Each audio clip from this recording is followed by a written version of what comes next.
Your husband died in France. And he wasn't alone. He was with a woman who'd been having an affair with him for 5 years. This is the story of Elena, who lost her husband of 33 years in one phone call, and with it, the life she thought she knew. What followed was grief, betrayal, and the painful uncovering of secrets he took across the ocean. Before we begin the story, don't forget to hit that subscribe button. It's free, and it truly helps support this channel. March 2025. I sat in our living room in Crescent Park, watching the clock above the mantel tick past 9. The tea in my cup had gone cold an hour ago. Robert always called by 8 when he traveled. 33 years of marriage teaches you patterns. Robert was punctual, reliable, boring, some might say, but I loved that about him. At 60 years old, I'd earned the right to predictability. My phone sat silent on the coffee table. I picked it up, checked the signal. Full bars. I set it down again. He was in Cambridge for meetings. 3 days of consulting work with a manufacturing firm. He'd kissed my forehead before leaving, promised to bring me back those butter cookies I loved from that little shop near King's College. The phone rang. My heart lifted. Finally, I grabbed it without looking at the screen. "You're late," and I was worried. Elena. Victor's voice cut through my greeting. Victor Romero, Robert's best friend since college. But his tone was wrong. Hollow. "Elena, sorry. Robert is." The room tilted. "Robert is gone." 2 words. That's all it took to shatter 33 years. "What do you mean gone?" My voice sounded strange. Too high. Too thin. "Gone where?" "I'm so sorry." Victor was crying. I'd never heard Victor cry. It was sudden. A heart attack. The doctors said he didn't suffer. My hands shook. The phone nearly slipped from my grip. "But he's in Cambridge with Andrew. He's meeting with the firm." "Elena." Victor paused. The silence stretched like a wound. "He was in Saint-Tropez, France, with me." France. Not Cambridge. Not England. France.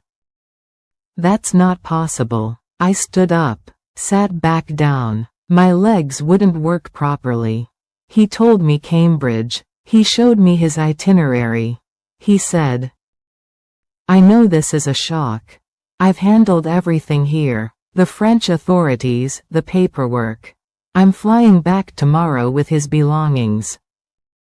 The room spun. I pressed my hand against the armrest to steady myself. "Why you?" The question came out sharper than I intended. "Why not Andrew? Andrew Vasquez, his business partner." "Wait. This business trip, why wouldn't he call Andrew?" "It wasn't exactly business." Victor's voice cracked. "Elena, I can explain everything when I get back. I promise. Right now, I just need you to know that I'm bringing him home. I want to talk to someone there, please. A doctor. The hospital. I want to know what happened. I'll send you all the information. The death certificate. Everything." He was talking fast now. Too fast. "Elena, I have to go. There's more paperwork. I'm so sorry, I am so sorry." The line went dead. I sat there, phone in hand, staring at nothing. The clock ticked. The tea grew colder. Outside, a car passed. Normal sounds. A normal night. But nothing was normal. Robert was dead.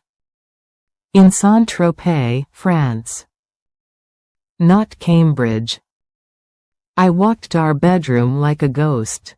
Everything looked the same. His reading glasses on the nightstand. His slippers by the closet. The book he'd been reading, bookmark still in place on page 73. I opened his closet. His suits hung in perfect rows. Blues and grays. Conservative. Professional. The man who wore these suits didn't lie about business trips. Did he? On my nightstand sat our wedding photo in its silver frame. I picked it up with trembling hands. Our faces stared back at me, young and bright. We looked so sure of everything. 33 years. 3 grown children. 2 daughters and a son who'd built their own lives. A house in Crescent Park. A life we'd built together, brick by careful brick. And now Victor was telling me that my husband died in France when he'd said he was in England. I traced Robert's face in the photograph. His smile. That dimple in his left cheek.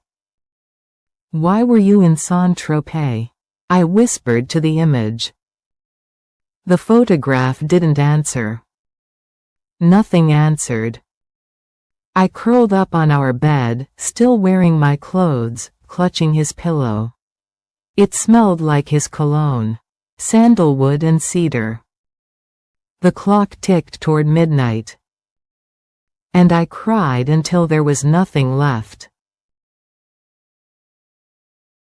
1 week later, the church smelled like lilies and lies.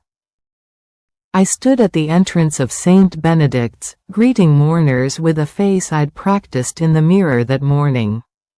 Composed. Gracious. The devoted widow. My children flanked me like sentries. My son, solid and steady in his father's build and manner. My older daughter held my elbow. My youngest kept disappearing to cry in the bathroom. They didn't know about Saint-Tropez yet. About the Cambridge lie. I'd told them their father had a heart attack on a business trip. I couldn't bring myself to say more.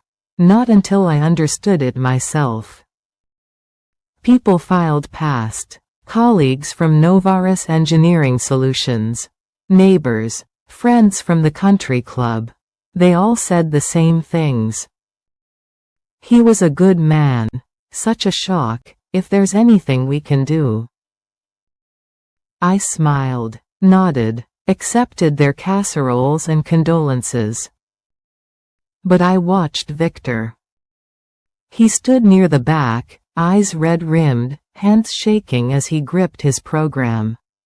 He'd returned from Saint-Tropez 3 days ago with Robert's suitcase and a manila envelope of documents. Death certificate. Hospital records, everything in French. I'd asked him to explain, to tell me why Robert lied. Not now, he'd said.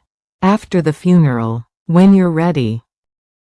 I was ready. I'd been ready for 7 days.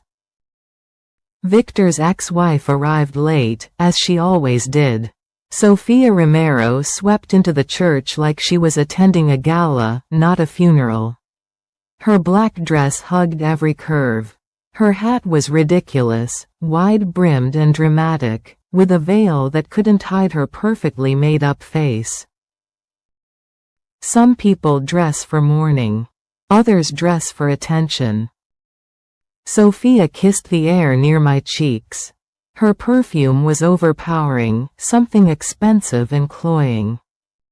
"No, Elena, I'm devastated." Her voice carried across 3 pews. Robert was like a brother to me. No, he wasn't. Sofia had barely tolerated Robert. She'd divorced Victor 2 years ago, taken half of everything, and made sure everyone knew she'd won. "Thank you for coming," I said quietly. She squeezed my hand with fingers cold as marble, then glided toward Victor. They exchanged a look I couldn't read. Something passed between them, something urgent. The service began. The priest spoke of eternal rest and God's mercy. My son gave a eulogy about his father's integrity, his dedication to family. People nodded. Several wept. I sat in the front pew, dry-eyed. I'd cried myself hollow over the past week. Now I just felt numb. Hollow. Like something had been scooped out of my chest. Halfway through the second hymn, I noticed her. A young woman, mid-30s maybe, standing alone in the back corner. She wore a simple black dress, no jewelry. Her dark hair was pulled back severely. She wasn't singing. She wasn't even looking at the altar. She was staring at the casket with an expression of pure anguish. I'd never seen her before. After the service, people gathered in the fellowship hall. More condolences. More casseroles. My daughter brought me tea I couldn't drink. My son discussed logistics with the funeral director. I searched for the young woman in black. She was standing by the door, clearly preparing to leave. I excused myself from a conversation about Robert's golf game and walked toward her. Up close, she looked haunted. Dark circles under her eyes. Lips pressed tight against emotion. "Excuse me," I said softly. "I don't believe we've met. I'm Elena." She flinched at my name. Her eyes filled with tears. "I'm so sorry." Her voice broke. "I shouldn't have come. I just needed to see him one last time. Sorry, but do I know you?" She looked at me then, really looked at me, and I saw something in her face that made my stomach drop.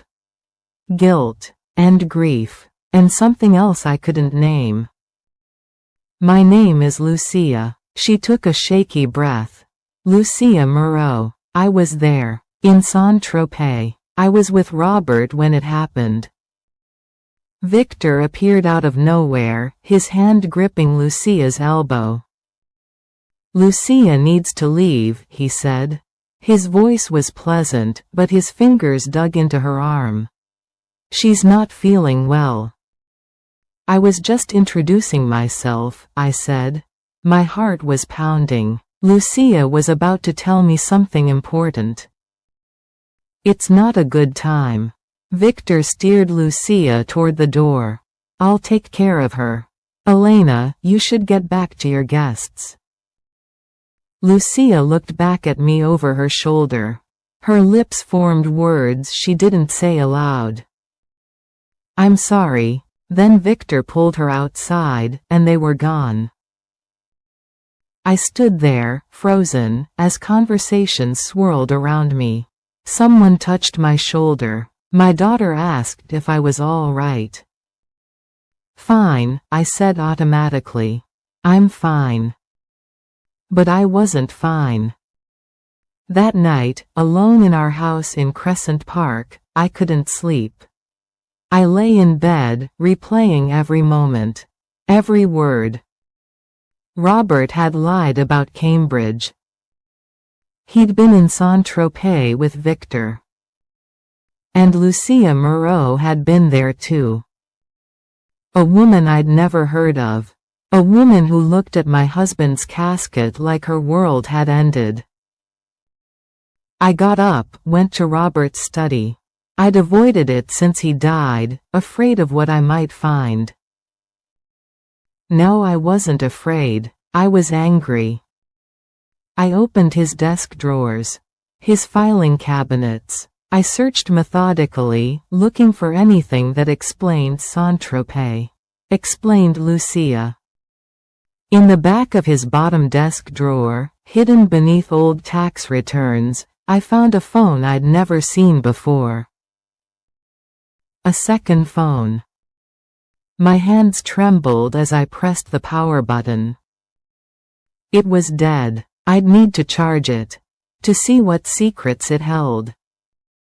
I set it on the desk and stared at it. 33 years of marriage. 3 grown children. A life I thought I knew. And a phone I'd never known existed. Outside, the clock tower at Stanford chimed midnight. And I sat in the darkness, wondering who my husband really was. 2 weeks later. I'd charged Robert's second phone the morning after the funeral. It took me 3 days to find the courage to look at it. When I finally did, there were no text messages. No call logs. Everything had been deleted. But there was one contact saved under a single letter. L. I stared at that letter for an hour before I called the number. Lucia Moreau answered on the second ring. "I need to see you," I said. No greeting. No pretense. "Today." There was a long pause. Then, quietly, "Okay." We met at a cafe in Mountain View, far enough from Palo Alto that no one would recognize us. I chose a table in the back corner, away from windows, away from curious eyes. Lucia arrived exactly on time. She looked worse than she had at the funeral. Thinner. Haunted. She wore no makeup, and her dark hair hung limp around her face. She sat down across from me without ordering anything. "Thank you for coming," I said. My voice sounded calm, cold. I'd practiced that too. "I owe you the truth." Lucia's hands shook as she folded them on the table. "I've been carrying it for so long. It's been eating me alive, then tell me." She took a breath. Let it out slowly. Robert and I were having an affair. For 5 years. I'd suspected it the moment I saw her at the funeral. But hearing it out loud was different. And for 5 years? The words landed like stones in my chest. 5 years, I repeated. My tea sat untouched between us, growing cold. How did it start? At a conference in San Diego, 2020. Lucia's voice was barely above a whisper. I was working for a tech consulting firm. Robert was there representing Novaris Engineering Solutions. We met at a networking event. Started talking. He was kind. Funny. We exchanged business cards. And then? Then we kept in touch. Emails at first. Professional. Then personal. Then. She looked down at her hands. Then more than that. I felt nothing. That's what surprised me most. I should have been angry. Devastated. But I just felt hollow. Did you love him? Lucia's eyes filled with tears. Yes. God help me, yes. And did he love you? He said he did. She wiped her eyes with the back of her hand. But he also said he could never leave you. That he'd made a commitment 33 years ago, and he wouldn't break it. No matter how much he cared about me.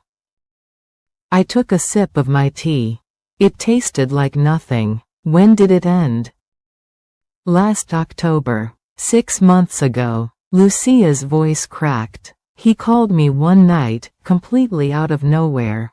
Said we couldn't see each other anymore. That it was wrong, that he'd been living a lie, that he needed to fix things before it was too late. October. 6 months before he died. Around the same time he'd become distant. Distracted. I'd thought it was stress from work. Maybe it was guilt. In Saint-Tropez? I asked. Why were you there if he'd ended things? Lucia looked up at me then, and I saw the confusion in her eyes. The pain.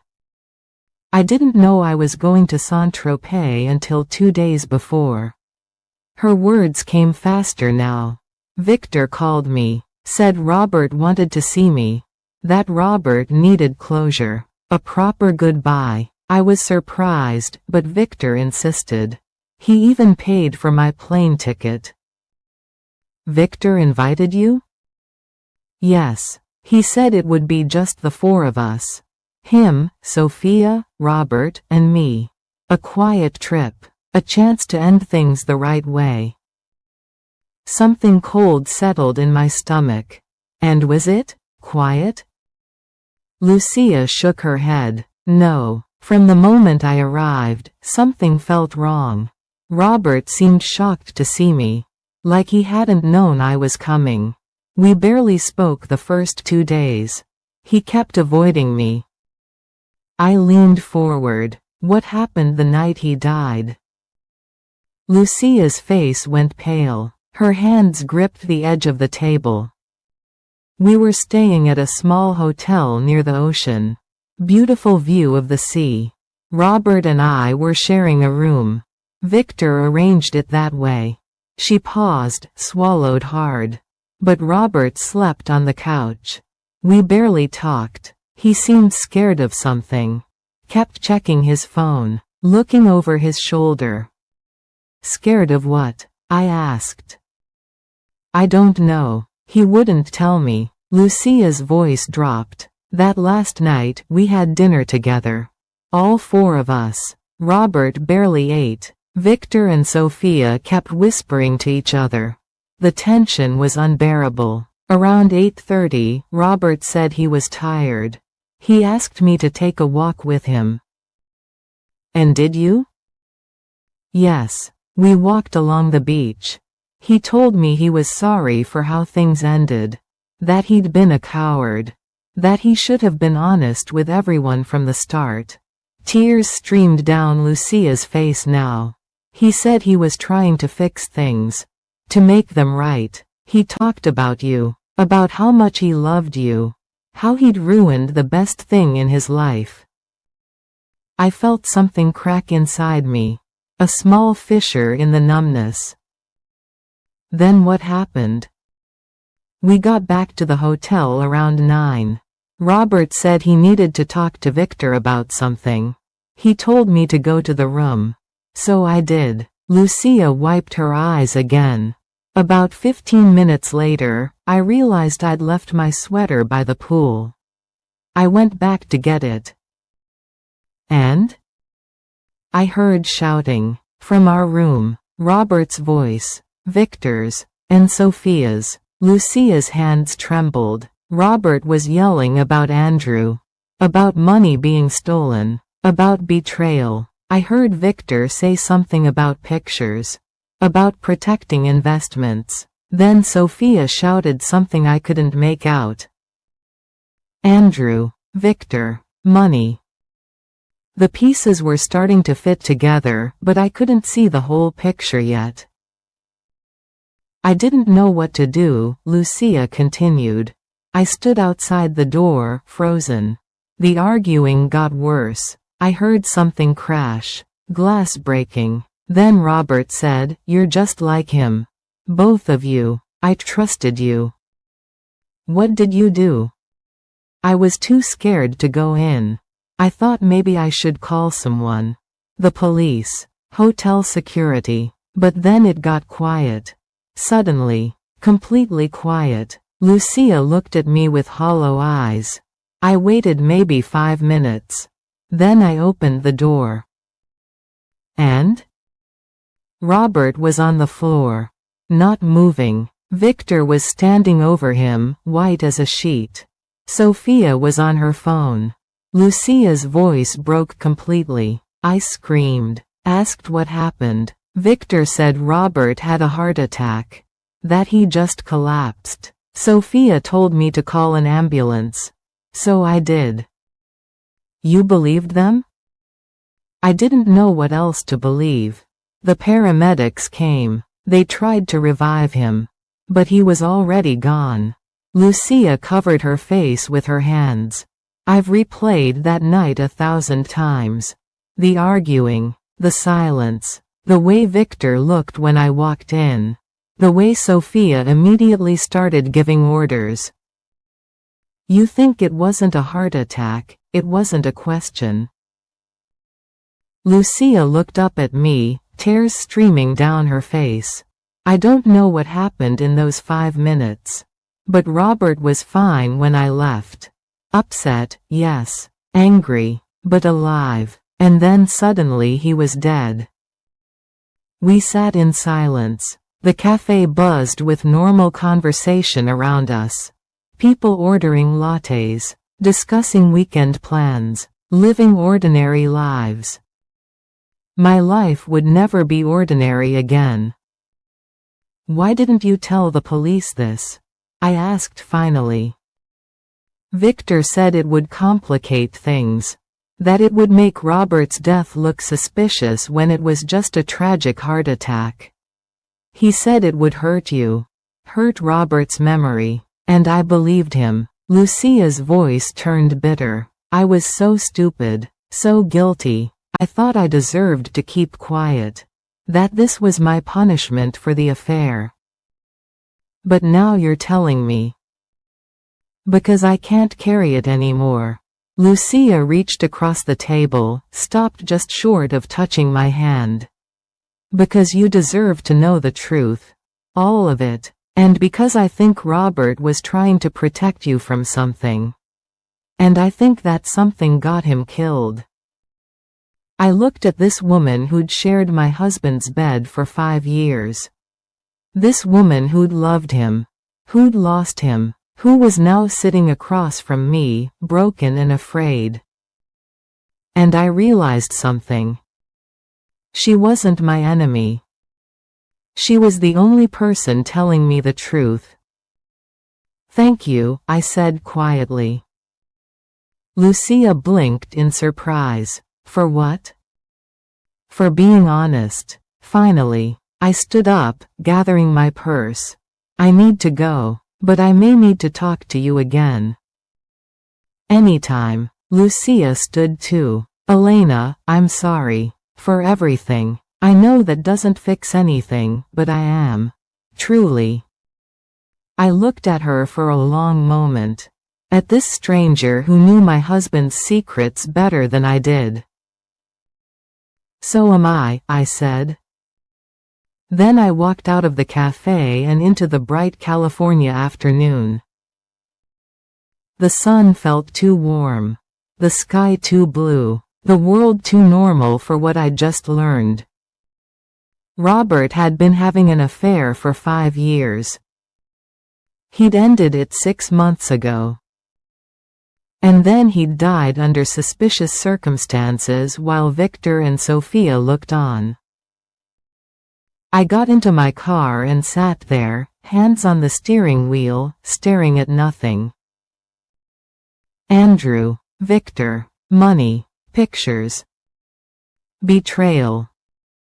I needed answers, and I knew exactly where to start looking.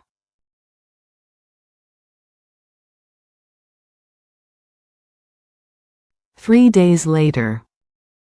I'd been avoiding Robert's briefcase since Victor returned it from Saint-Tropez. It sat in the corner of our bedroom closet, leather worn smooth from years of use. The sight of it made my stomach turn. But after my conversation with Lucia, I couldn't ignore it anymore. I pulled it out on a Tuesday morning. The house was empty. My children had their own lives, their own homes. They'd offered to stay with me, but I'd insisted I was fine. I wasn't fine. But I needed to be alone for this. I set the briefcase on our bed and opened it slowly, as if something might jump out. Inside were the usual things. A legal pad with Robert's neat handwriting. Notes from meetings I'd never know about. Business cards. Pens. And underneath it all, tucked into the zippered pocket, a manila envelope. My hands shook as I pulled it out. The envelope was sealed, unmarked. I tore it open. Inside was a letter. 3 pages, handwritten in Robert's careful script. Dated 5 months ago. October 2024. I sat down on the edge of the bed and began to read. Elena. If you're reading this, then something has happened to me. I hope you never have to see these words. But I need to write them down, just in case. First, I need you to know that I love you. I have loved you for 33 years. Every day. Even when I was too stupid and selfish to show it properly. I've made mistakes. Terrible mistakes. Mistakes I can't take back. I've betrayed you in ways that shame me to my core. But I want you to know that ending that betrayal was the easiest decision I ever made. Because nothing was worth losing you. My vision blurred. I wiped my eyes and kept reading. But there's something more important you need to know. Something dangerous. My business partner, Andrew Vasquez, has been stealing from Novaris Engineering Solutions. I discovered it by accident about a year ago while reviewing our quarterly financials. He's been siphoning money into a private investment account. At first, I thought it was a mistake. Then I realized it was deliberate. I confronted him 6 months ago. Told him to return the money before it affected the company. Before our investors found out. He promised he would, but he never did. 2 months ago, I gave him an ultimatum. Return the money in 60 days, or I go to the board. To the investors. To the authorities if necessary. That's when he threatened me. He said he had evidence of my affair. Photos, emails. He said if I exposed him, he'd destroy me. Destroy our family. He'd make sure you knew everything. That everyone knew. I told him I didn't care anymore. That I'd already decided to tell you the truth myself. That you deserved to know. That I'd rather lose everything than let him get away with fraud. Elena, I was going to tell you. I swear I was. I just needed to get everything in order first. To protect you and the kids financially. To make sure Andrew couldn't touch what we've built together. That's why I met with Silver Peak Law Group. To secure our assets. To make sure that no matter what happens to me, you and our children are taken care of. But I'm scared, Elena. Andrew is desperate. Desperate men do desperate things. And I've recently learned that he's not working alone. My best friend, Victor, is involved. I stopped breathing. Victor. I don't know the details yet. But I've seen them together. Late-night phone calls. Meetings that Andrew claims are about personal business. I found bank statements in Victor's name connected to the same investment account Andrew has been using. Victor invested with Andrew, and they're both losing money. Badly. I don't know if Victor knows I know. I haven't confronted him yet. Part of me hopes I'm wrong. That there's an explanation. That my best friend of 40 years hasn't betrayed me. But I don't believe in coincidences anymore. If something happens to me, Elena, trust no one close to me. Not Victor. Not Andrew. Not anyone who might have something to gain from my silence. The documents you need are with Silver Peak Law Group. They have copies of everything. The financial records. The evidence against Andrew. Instructions for what to do with the company. You're stronger than you think. Smarter than I ever gave you credit for. I'm sorry I didn't tell you more. I'm sorry I kept you in the dark about so many things. But I need you to know that everything I did, every secret I kept in these last few months, was to protect you. I love you. I'm sorry. And if you're reading this, please be careful. Robert. P.S. There's a phone number at the bottom of this page. Silver Peak Law Group. Ask for Catherine Brennan. She knows everything. I read the letter 3 times. Then I folded it carefully and held it against my chest. Robert had known. He'd known about Andrew, about Victor, about the danger. And he'd tried to protect me. I looked at the phone number at the bottom of the page. Then I picked up my phone and dialed. A professional voice answered. Silver Peak Law Group, how may I direct your call? Catherine Brennan, please. Tell her Elena Collins is calling about Robert Collins's estate. One moment. I waited, heart pounding. Then a woman's voice came on the line. Firm, confident. Mrs. Collins, I've been expecting your call. Your husband left very specific instructions. He said that if anything happened to him, you'd find the letter. And that when you did, you'd call. Catherine Brennan paused. I'm sorry for your loss. Robert was a good man trying to do the right thing. Thank you, he was. I guess we have to meet, yes. How about tomorrow morning? 10 o'clock? Sure, I will be there. See you then. I hung up and sat there, holding Robert's letter, looking at the words he'd written 5 months before he died.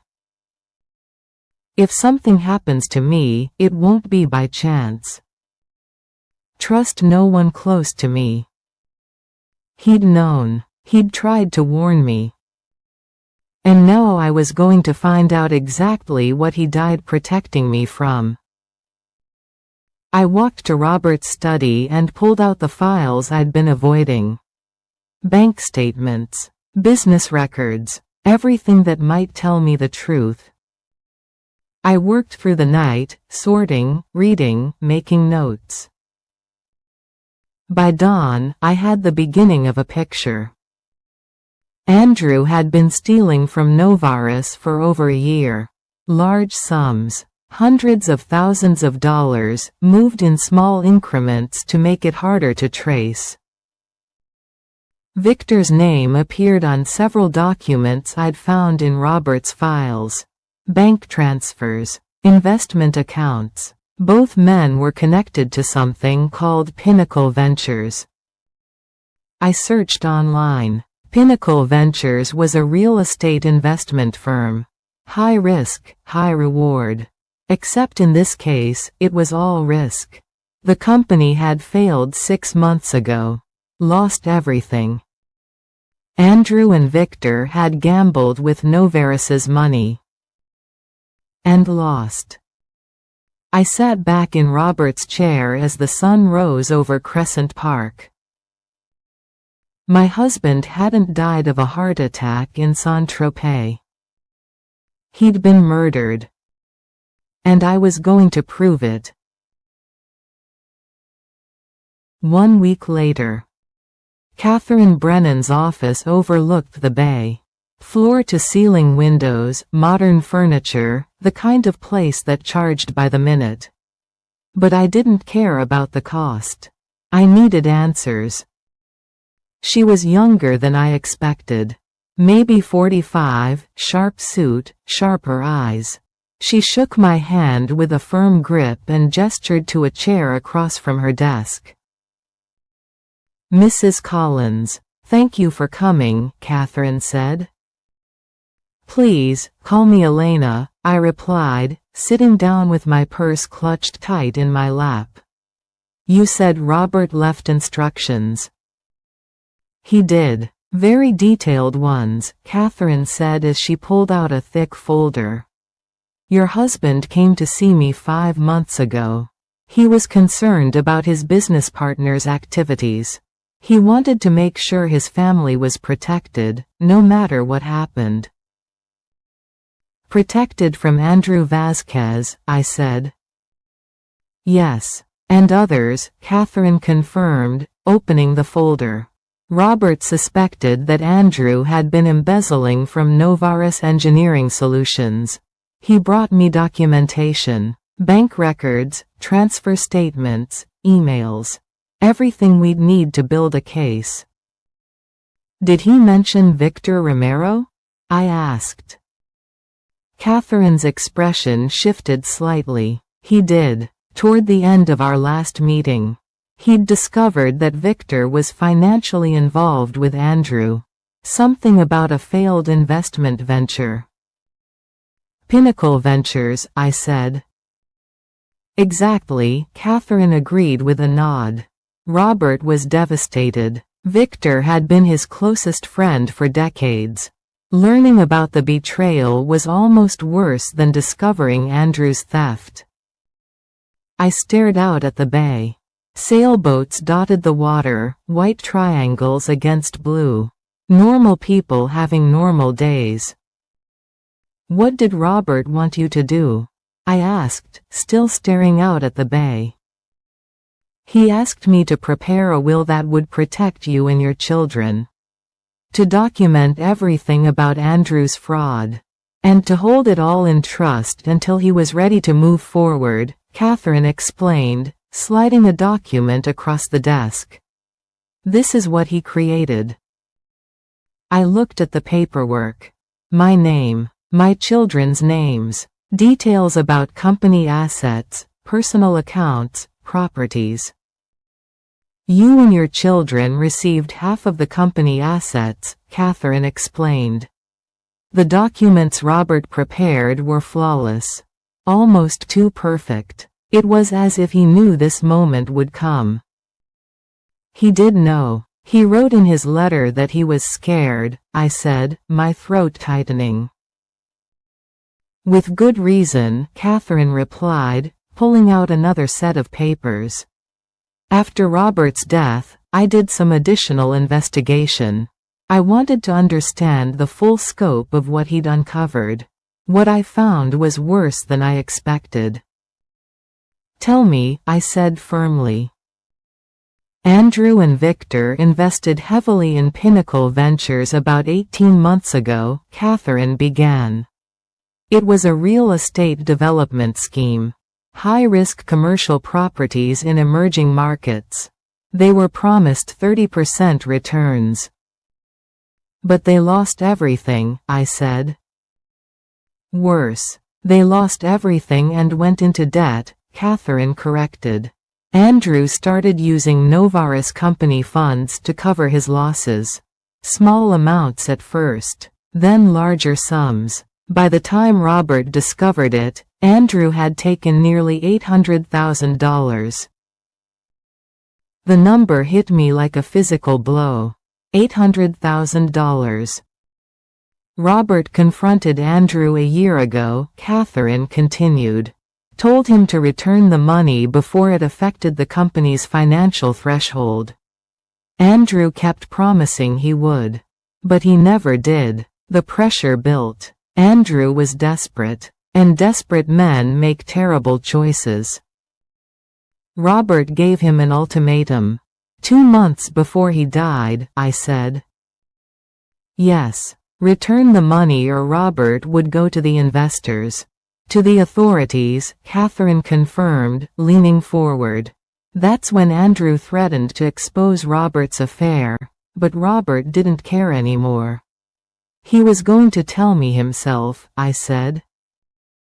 Exactly. Which meant Andrew had lost his leverage, Catherine said, her voice dropping. So he needed a new plan. Victor, I said quietly.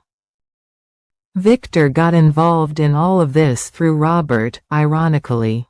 They met at Robert's 50th birthday party. You hosted it at your home in Crescent Park, 12 years ago. Andrew was there as Robert's business partner. Victor was there as his best friend. They started talking about investments.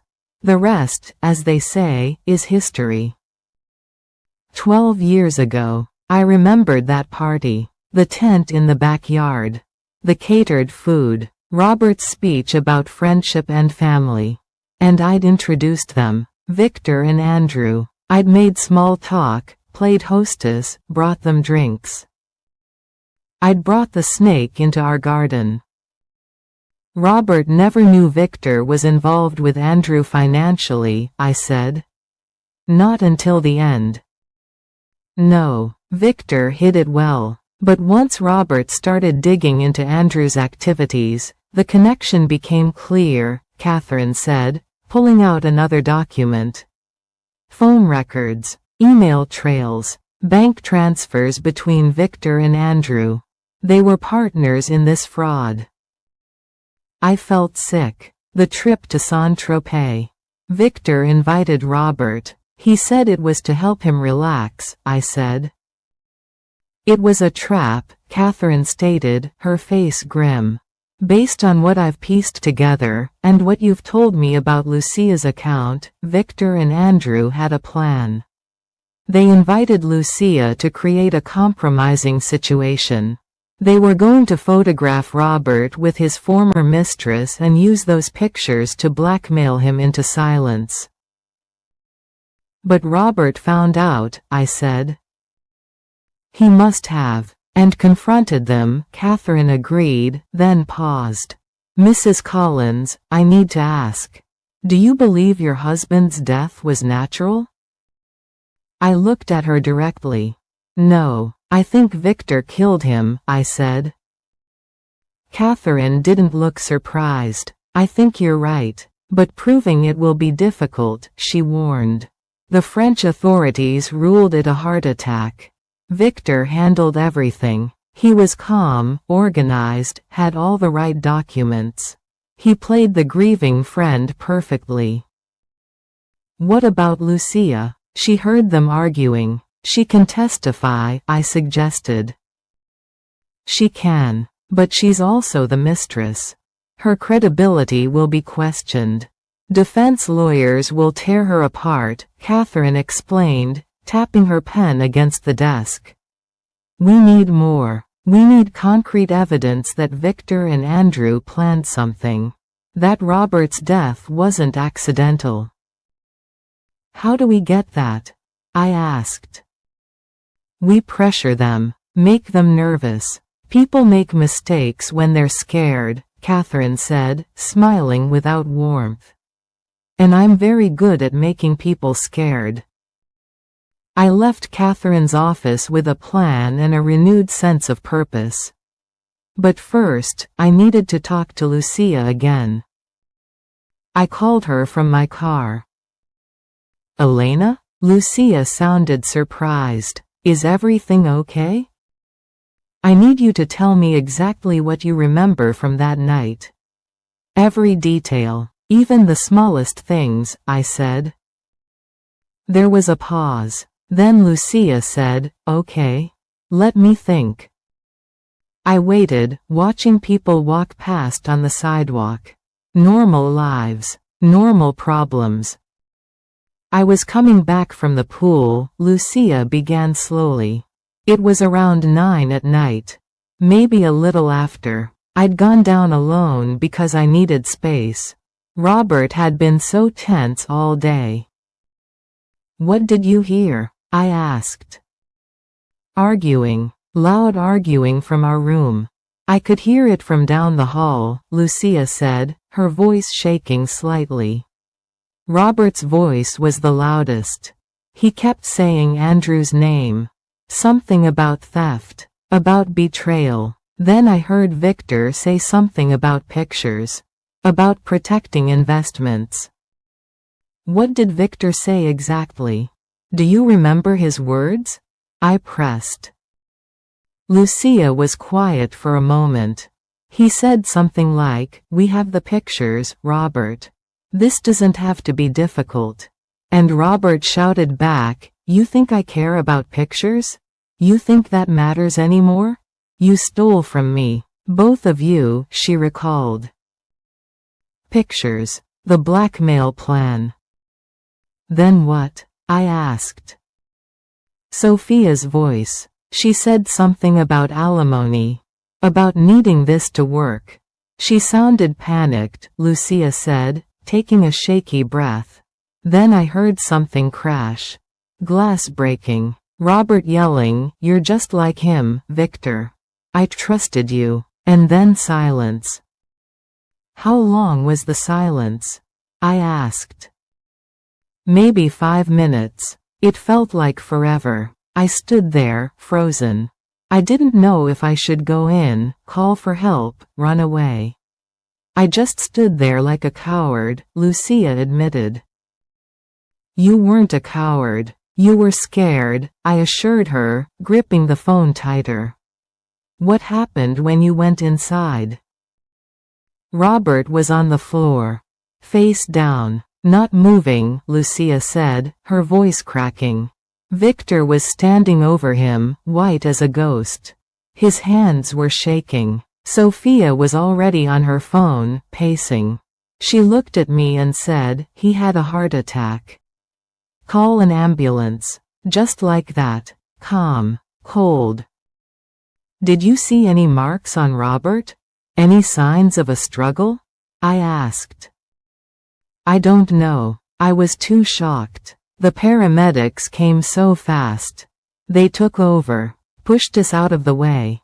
By the time I could think clearly, Robert was in the ambulance and Victor was telling me what to say to the police, Lucia explained.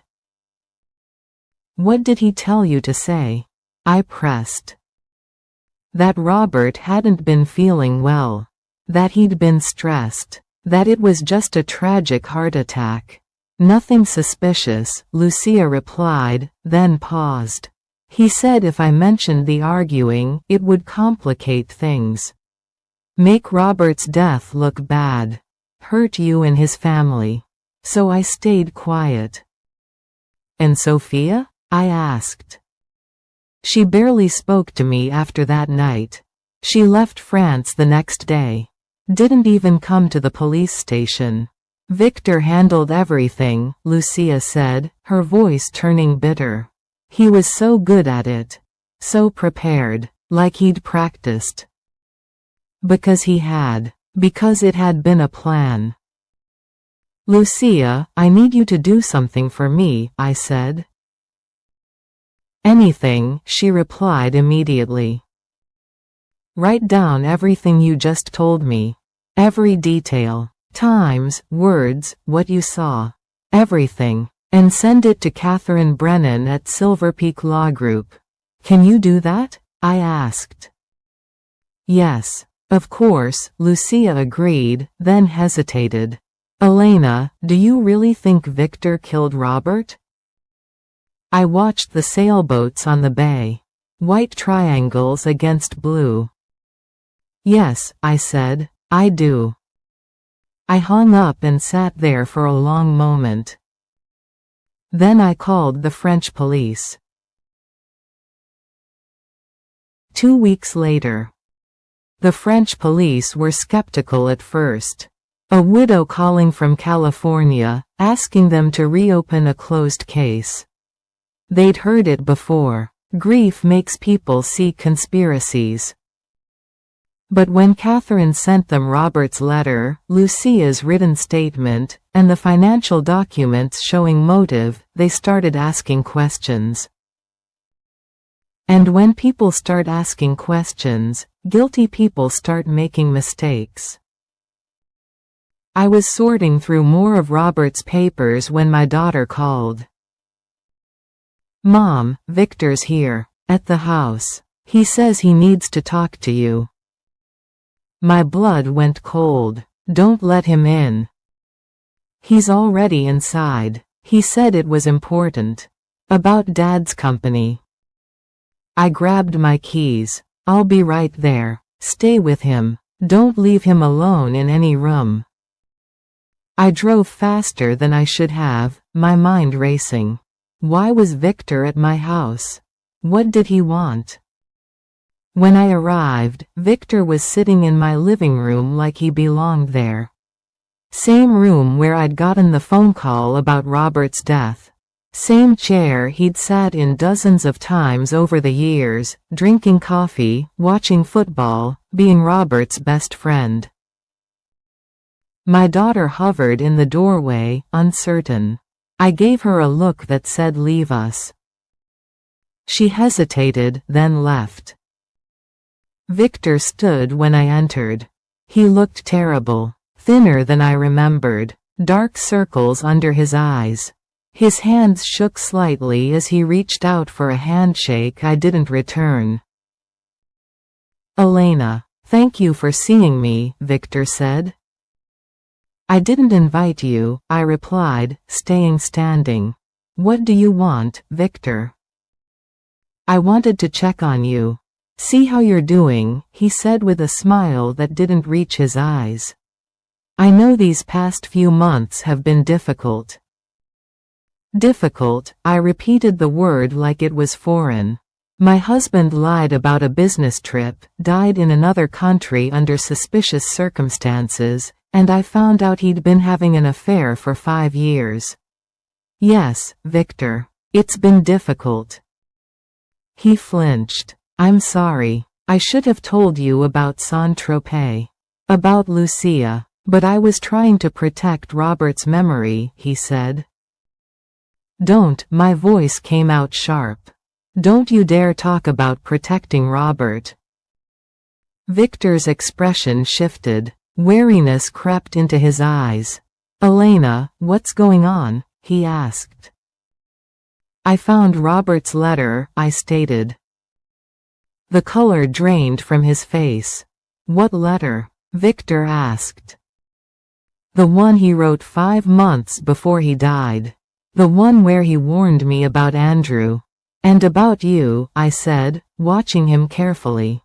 "He knew, Victor. He knew about the money. About Pinnacle Ventures. About the fraud." Victor sat down slowly. His hands gripped the armrest. "He told you," he said quietly. "He told me enough," I replied, moving closer. $800,000, Victor. That's how much Andrew stole from Novaris. And you were right there with him, losing money on a failed investment scheme." "It wasn't supposed to go that way," Victor said, his voice barely a whisper. "We were going to make money. Real money. Enough to pay everything back before Robert found out. But you didn't. You lost everything. And when Robert discovered what Andrew was doing, you panicked," I said. "Elena, please. You have to understand. I never meant for any of this to happen," Victor pleaded. "What did you mean to happen, Victor?" I demanded, standing over him now. "You invited Robert to Saint-Tropez. You brought Lucia. You were planning to blackmail him with photographs. Force him to stay quiet about the embezzlement." Victor looked up at me with desperate eyes. "It was Andrew's idea, not mine. I just wanted to fix things. To buy more time," he said. "Time for what? To steal more money?" I challenged. "To pay it back," Victor insisted, his voice cracking. "Elena, I was drowning. The divorce from Sofia took everything. The investment failed. I had nothing left. Andrew said if Robert went to the authorities, we'd both go to prison. I couldn't let that happen." "So you killed him instead," I said. The words hung in the air like smoke. Victor's face crumpled. "It was an accident. You have to believe me. I never meant to hurt him." My heart pounded. "Tell me what happened that night."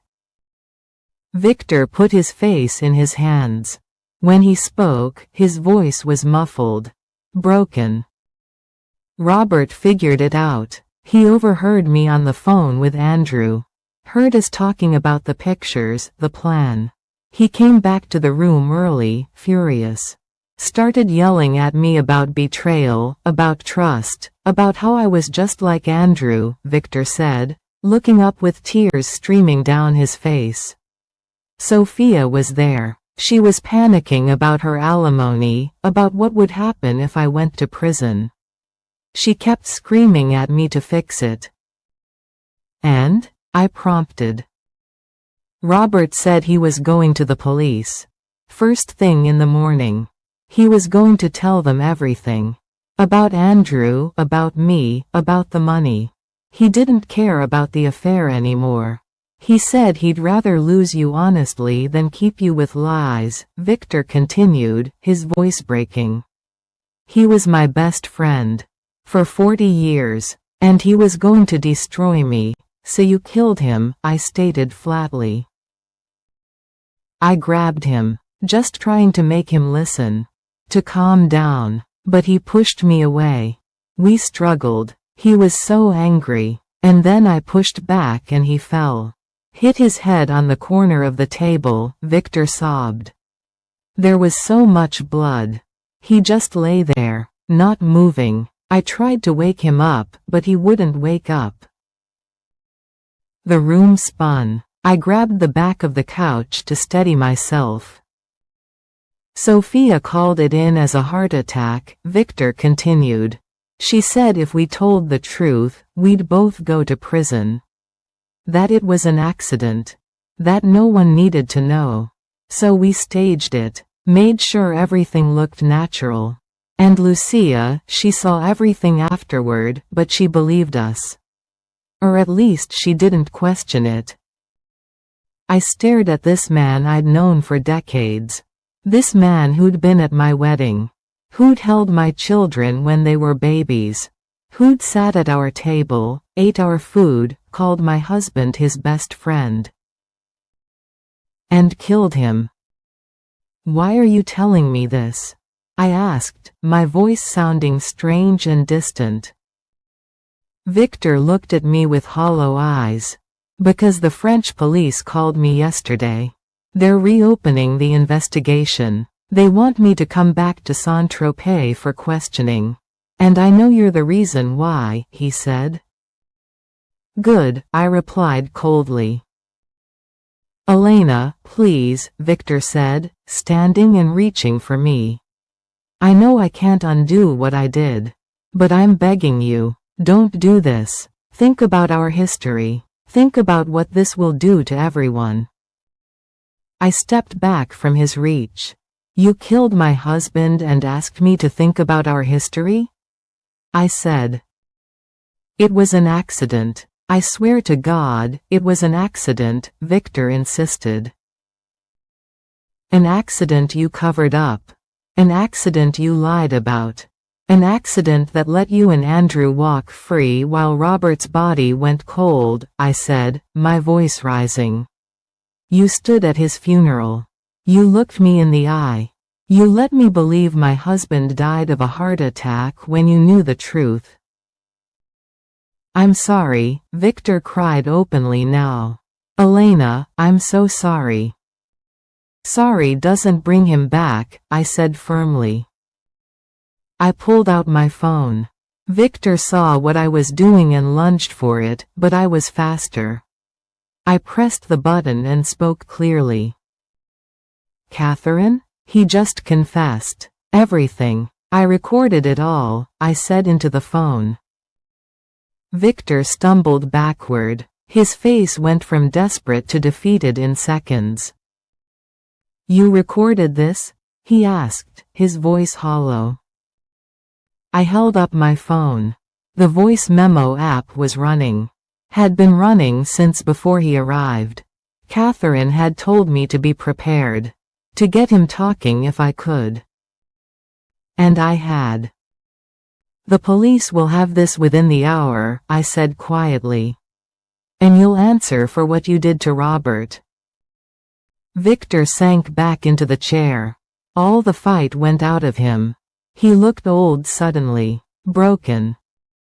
I never meant to hurt him, he whispered. He was my best friend. No, I said, he was mine. I walked out of the room, leaving Victor sitting there alone, and called the police. It was over. Or so I thought. 3 months later, June 2025. The French authorities moved quickly once they had Victor's confession. He was arrested, extradited to France, charged with manslaughter and conspiracy to commit fraud. Sofia was charged as an accessory for helping cover up the death. Andrew faced embezzlement charges in California. The trial was set for late summer in Saint-Tropez. I thought I'd found all the answers. I thought I understood everything that had happened. I was wrong. It started with a phone call from Catherine Brennan on a Tuesday morning. "Elena, I need you to come to my office. Today if possible," Catherine said, her voice tight with something I couldn't identify. Urgency, maybe concern. "What's wrong?" I asked, already reaching for my keys. "I'd rather explain in person." "Can you be here in an hour?" she asked. "I'll be there in 40 minutes, I replied. I made it in 35. Catherine's office felt different this time. The view of the bay was the same, but her expression was troubled. She had documents spread across her desk, and she looked like she'd been up all night. "Thank you for coming so quickly," Catherine said, gesturing to the chair. "I've been reviewing the financial records again, preparing for the trial. And I found something that changes everything." My stomach dropped. "What do you mean changes everything?" I asked. Catherine pushed a bank statement across the desk. "This is from Robert's personal account. The one he kept separate from your joint finances. The one he used for the affair." I didn't want to look at it, but I forced myself. Numbers, transactions, deposits and withdrawals. "I don't understand," I said. "What am I looking at?" "Look at the deposits. Starting about 2 years ago," Catherine instructed, pointing with her pen. I scanned the list. Regular deposits. Large ones. $50,000. Then another. Then another. Over and over. "Where did this money come from?" I asked. "That's what I wanted to know," Catherine said. "So I traced it. Elena, these deposits came from Andrew Vasquez." I looked up sharply. "Andrew was giving Robert money?" I asked, confused. "Not giving. Paying," Catherine corrected, pulling out another document. I found correspondence between them. Emails Robert had saved in a secure cloud account. He was documenting everything, but he'd hidden it carefully. "What kind of correspondence?" I pressed. Catherine's expression was grim. "Elena, Robert wasn't just discovering Andrew's embezzlement. He was part of it. From the beginning." The room tilted. I gripped the edge of the desk. "That's not possible," I said, my voice coming out strangled. "Robert was trying to stop Andrew. He was going to turn him in. The letter said so." "The letter was true. But not complete," Catherine explained gently. 2 years ago, Andrew approached Robert with the Pinnacle Ventures opportunity. He needed company funds to invest, but he couldn't access them alone. He needed Robert's signature, Robert's approval. "And Robert said yes," I whispered. "Yes. They were partners in the investment. Equal partners. They both stood to make millions if it succeeded," Catherine continued. "But when Pinnacle Ventures failed, Andrew panicked. He started taking more money from Novaris, trying to cover the losses. Robert told him to stop, to cut their losses. But Andrew kept going." I felt sick. So Robert wasn't innocent. He was part of the fraud. "Initially, yes," Catherine confirmed. "But about a year ago, Robert tried to get out. He realized how deep they'd gone, how much damage they'd done to the company. The emails show him begging Andrew to stop, threatening to confess everything to the authorities if Andrew didn't return the money. But Andrew refused," I said. "Worse. Andrew threatened to tell you about the affair and make it look like Robert was the mastermind behind the entire scheme. Said he'd destroy Robert's reputation, his family, everything, Catherine explained, sliding more documents across the desk. That's when Robert started documenting everything. Building a case against Andrew. Trying to prove that Andrew had acted alone, that Robert had tried to stop him. I stared at the papers. My husband's handwriting. His desperate attempts to fix what he'd broken. Victor didn't know any of this? I asked. No, Victor's involvement was separate. He invested his own money with Andrew through Pinnacle Ventures, but he didn't know about the Novaris embezzlement until later, Catherine said. When Victor lost everything in the divorce and the failed investment, he became desperate. That's when Andrew told him about Robert's role in the original scheme. To recruit Victor into the blackmail plan, I realized. Exactly. Andrew convinced Victor that Robert was just as guilty as they were. That Robert deserved to be pressured. That the blackmail was justified, Catherine explained. Victor believed he was targeting a fellow criminal, not an innocent friend trying to make things right. I sat back in the chair, trying to process it all. Robert had been part of the fraud.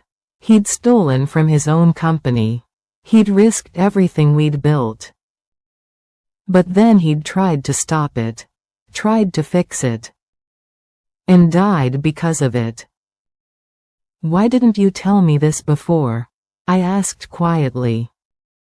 Because I only found these documents yesterday.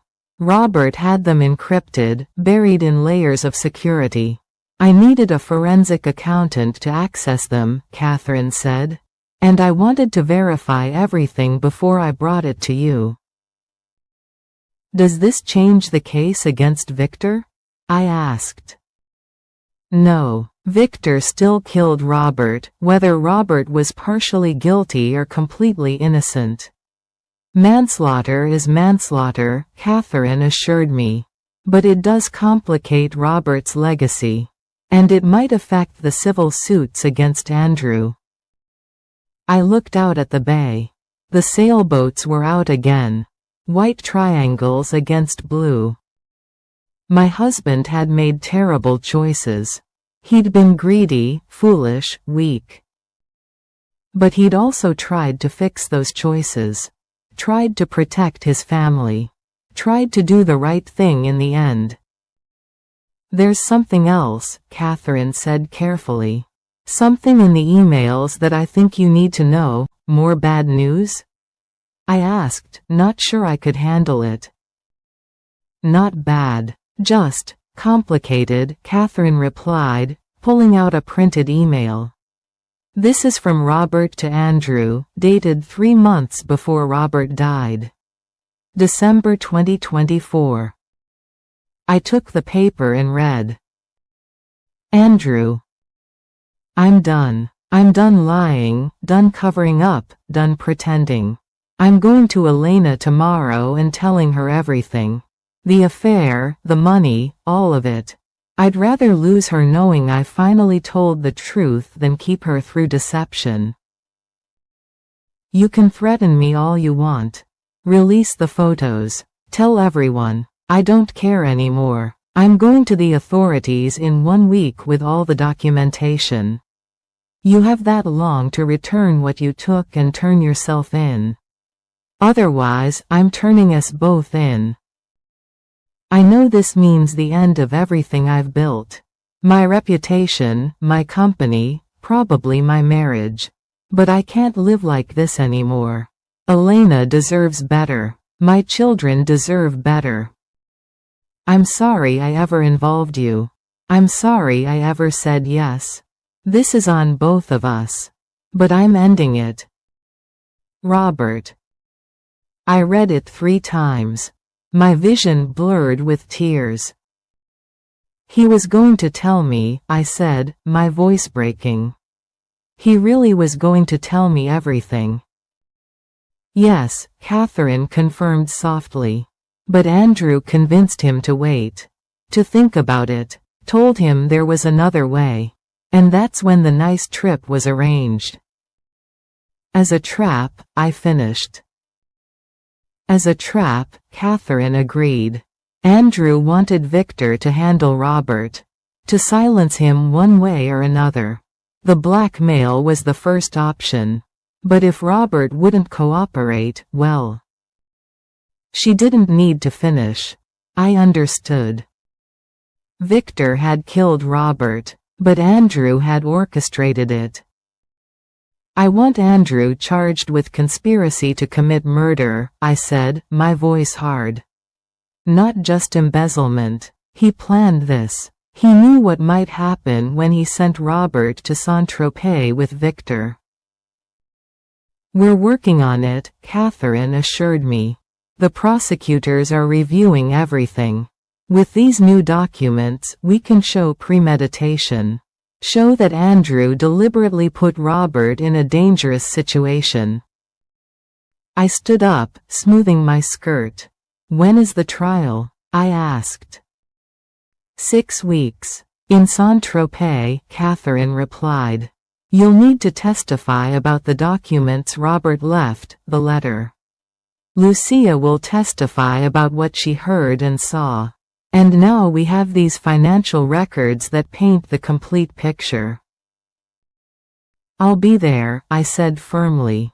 For all of it. Catherine walked me to the door. Elena, I know this is hard. Finding out that Robert wasn't entirely innocent. That he made mistakes. He made terrible mistakes, I corrected. But he tried to fix them. That has to count for something. It does, Catherine agreed. In the end, Robert died trying to do the right thing. That's more than many people can say. I drove home slowly, my mind spinning. Robert had been flawed. Deeply flawed. He'd committed fraud, had an affair, lied to me for years. But he'd also loved me. Loved our children. And when it mattered most, he'd chosen honesty over safety. That choice had killed him. When I got home, I went straight to his study.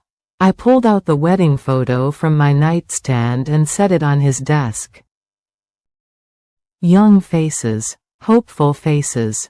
2 people who thought they knew what forever meant. We'd been wrong about so many things. But we'd been right about loving each other. I opened Robert's laptop, the one the police had finally returned after their investigation. I logged in with the password Catherine had given me and found the encrypted files. Inside were hundreds of documents. Emails, bank statements, photos. And at the very bottom, a video file dated the day before he left for Saint-Tropez. My hand shook as I clicked it. Robert's face filled the screen. He was in this very study, sitting at this very desk. He looked tired, scared, but also determined. Elena, his recorded voice said. If you're watching this, then I'm gone. And you know at least some of the truth. I pressed pause, not sure I could handle this. Then I pressed play again. I need you to know that I love you.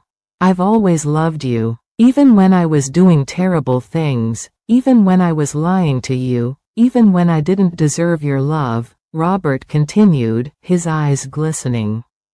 I made mistakes that I can't take back. I got greedy. I got weak. I betrayed you in ways that shame me. He took a shaky breath. But I want you to know that ending the affair was easy. Deciding to tell you the truth was easy. Choosing you over everything else was the easiest decision I ever made, Robert said. I just wish I'd made it sooner. Tears streamed down my face. The documents you need are with Catherine Brennan. She knows everything. She'll help you get through this, Robert said. And Elena, please don't blame yourself for any of this. You were perfect. You were always perfect. This was all me. He leaned closer to the camera.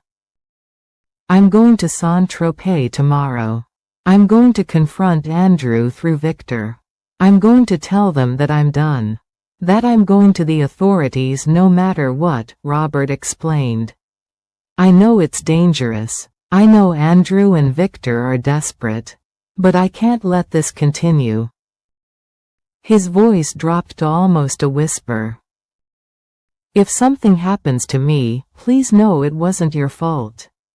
It was mine. All mine, Robert said. And please know that every happy moment we shared was real. Every time I told you I loved you, I meant it. You were the best part of my life, Elena. The only part that mattered. He reached toward the camera, and the video ended. I sat there in the darkness of his study, crying for the man I'd loved. The flawed, foolish, brave man who'd tried to fix his mistakes and died for it. The trial was 6 weeks away. And I was going to make sure everyone knew the truth. All of it. August 2025, Saint-Tropez, France. The courtroom in Saint-Tropez was nothing like the ones on television. It was small, formal, filled with French legal procedures I barely understood. But Catherine was there, translating, guiding me through every step. Victor sat at the defendant's table, thinner than ever, his face hollow. He wouldn't look at me. Sofia was there too, at a separate table. She'd made a deal with prosecutors, agreed to testify against Victor in exchange for a reduced sentence. She looked different without the dramatic clothes and makeup. Smaller. Ordinary. Andrew had been extradited from California, his trial set for next month. But he was present for this one, his testimony crucial to the prosecution's case. Lucia sat in the gallery behind me. We'd met for coffee the morning before the trial began. We weren't friends, exactly. Too much history, too much pain. But we were allies, united by the truth we both needed told. The trial lasted 5 days. I testified on day 2. Told the court about Robert's letter, about the phone call from Victor, about discovering the lies. I remained calm, factual, just as Catherine had coached me, but when they showed Robert's video to the court, I cried. Everyone saw my husband's final words. His confession, his love, his fear. Lucia testified on day 3. She described the arguing she'd heard, the terrible silence, walking into the room to find Robert on the floor. Under cross-examination, Victor's lawyer tried to discredit her as a scorned mistress. But Lucia held firm. I loved him, she said simply. But he loved his wife. And he died trying to do right by her. Andrew testified on day 4. He admitted to the embezzlement, to involving Robert initially, to blackmailing him later. He admitted to suggesting the Saint-Tropez trip, to recruiting Victor. I just wanted Robert to stay quiet, Andrew said. I never told Victor to hurt him. That wasn't the plan. But the emails told a different story. The ones where Andrew had written to Victor, Robert can't go to the police. Whatever it takes, he said, whatever it takes. Victor testified on the final day. He confessed again, just as he had in my living room. Described the struggle, the accidental blow, the cover-up. He cried, apologized, begged for forgiveness. I sat there, watching this man I'd known for decades destroy himself with the truth. I felt nothing. The verdict came 3 days later. Victor, guilty of manslaughter. 35 years in a French prison. Sofia, guilty of conspiracy and evidence tampering. 7 years. Andrew would face trial in California for embezzlement, fraud, and conspiracy. The prosecutors were confident he'd spend decades in prison. I sat in the courtroom as the judge read the sentences, and I finally felt something break loose in my chest. Not joy, not satisfaction, just release. It was over. After the trial, I stayed in Saint-Tropez for a few extra days. I visited the hotel where Robert had died. Walked around the ocean where he and Lucia had walked that last night. Stood on the beach, watching the Mediterranean waves roll in. I tried to picture him here. Scared, determined, knowing he was walking into danger but doing it anyway. My flawed, foolish, brave husband.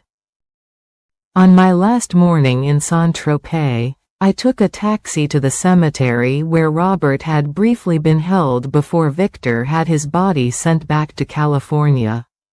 I brought flowers, though his body was no longer there. I stood in the quiet morning air and finally said goodbye. "You were an idiot," I whispered to the wind.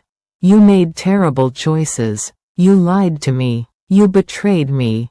The waves crashed in the distance.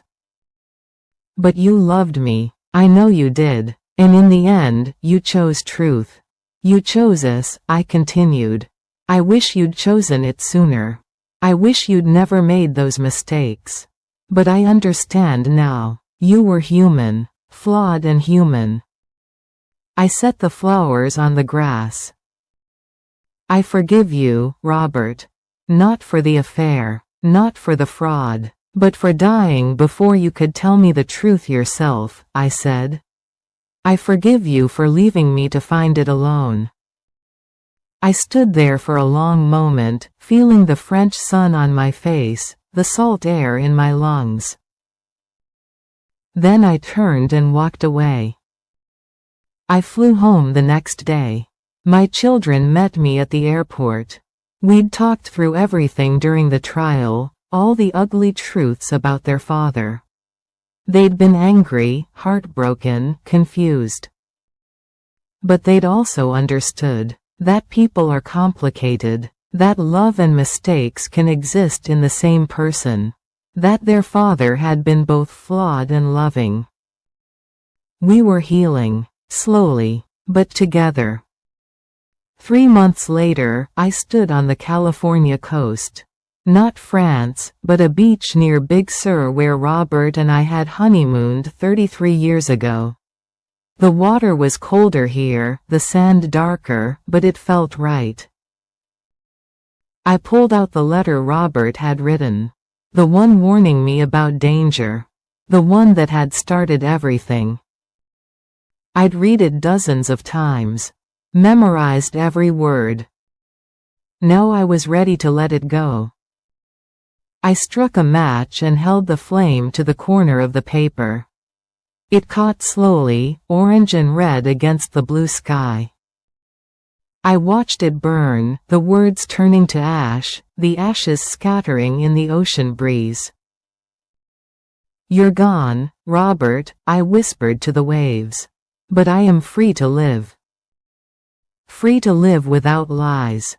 Without wondering. Without the weight of unanswered questions. Free to remember the good parts and acknowledge the bad. Free to love what we had and accept what we lost. Free." I stood there as the sun began to set, painting the sky in oranges and pinks and purples. The same sky Robert had seen. The same ocean. The same beautiful, complicated world.